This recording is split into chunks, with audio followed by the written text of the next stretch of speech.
Hello again, fellow classmates in EDT 703. My name is Brandon Valentine, and I would like to tell you a little bit tonight about the online behavioral aspect of digital citizenship. This slideshow presentation was put together with the students in mind, although I feel that almost all other stakeholders could probably benefit from viewing this and taking something from it. Students, however, seem to need more guidance in this arena than any other group that I've dealt with. Let's get started.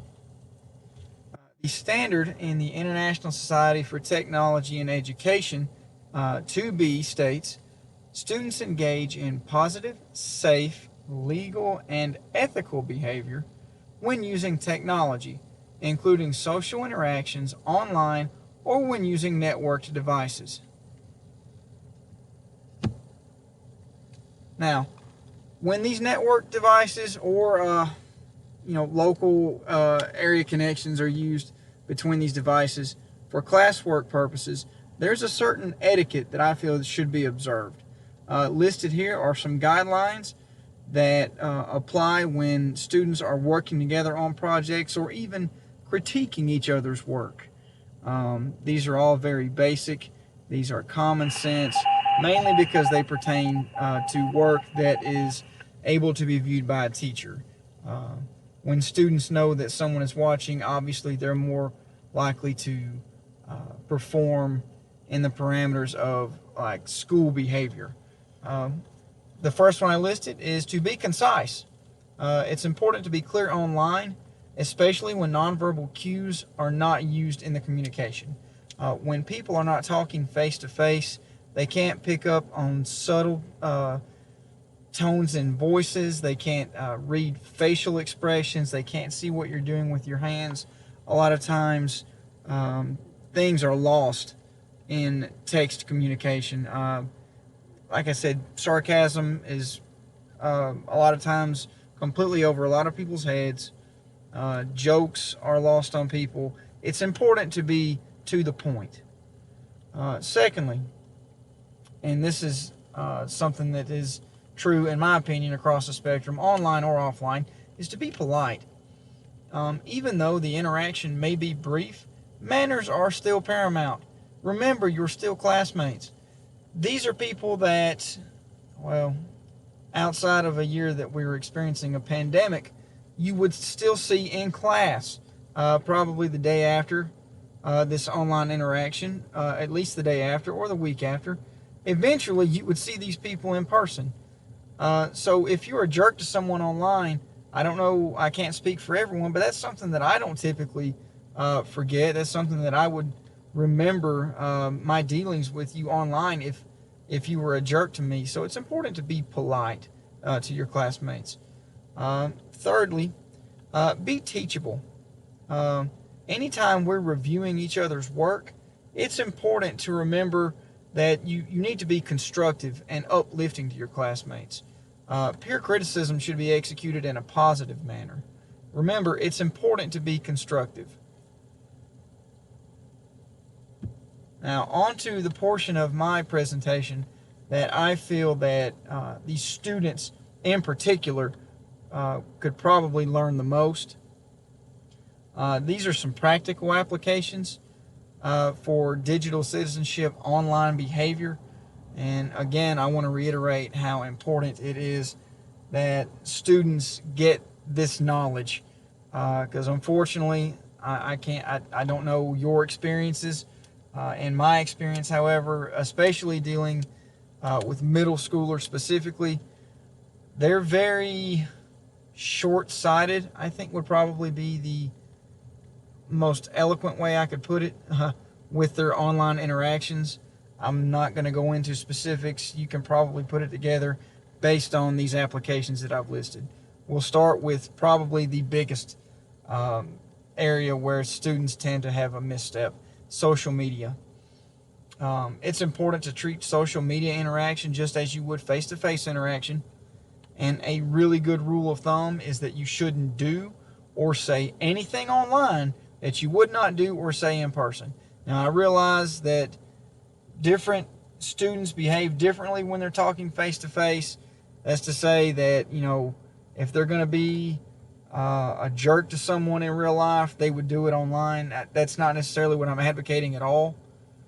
It's important to remember that when you post something on social media or you interact with someone on social media, that there is a person on the other side of that is reading that. There are real implications for what we do on social media. Another important tip for students would be personal information and how it is handled online. You should never, ever give your personal information to anyone online unless you are 100% certain that the person is who they say they are and that they are on the up and up. This includes, but is not limited to, your address, phone number, or billing information. When I say billing information, I mean anything that someone could use to purchase something in your name.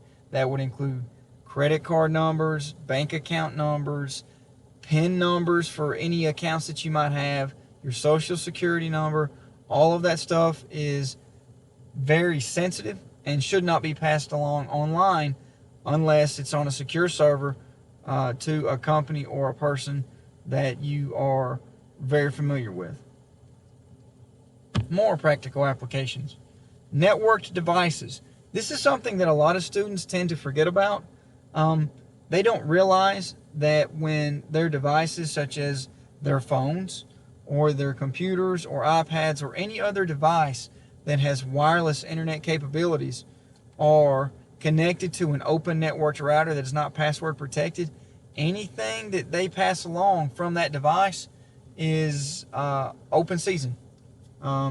If someone with ill intent wanted to steal that information and use it for nefarious purposes, it's not very difficult. It's important to get this across to students so that they can take it with them into the world, so that the next time they're sitting like at McDonald's where there's a router that's not password protected, or in a hotel room when they're on vacation, or even in college when they're using a networked router in the library, they absolutely should not pass along any sensitive information on an open networked router. This last thing is probably the dead giveaway that I have dealt with some of this inappropriate behavior online before with my students. Well, I say dealt with, it always gets passed on to the principal, but this is a trouble area. It goes hand in hand with the social media earlier. This is more pertaining to text messages and video messaging as well. Never, ever send a photo or a video that you would not expect to get out to anyone and everyone you know, because you can bet on it happening. And it doesn't matter if you are sending something to your boyfriend or your girlfriend, or heck, even your husband or your wife. Anything that you send to anyone, a good rule of thumb is make sure you would be okay with it going viral. Because I've seen way too many cases where someone has borrowed someone's phone, or someone has logged onto someone's computer, found something that really was only for one other person's eyes, and forwarded it to a lot of other people. And unfortunately, the consequences for something like that are usually dire. They have long-lasting implications on all parties involved. Not just the shame and embarrassment aspect of the long-term consequences of something like that, but there are also legal ramifications as well. I used for this presentation the suggested YouTube video. Also, I drew a lot from my own personal experiences. If you would like to hear more about my experiences with online behavior as it pertains to digital citizenship, please feel free to message me. I'd love to talk to you about it. Thank you so much.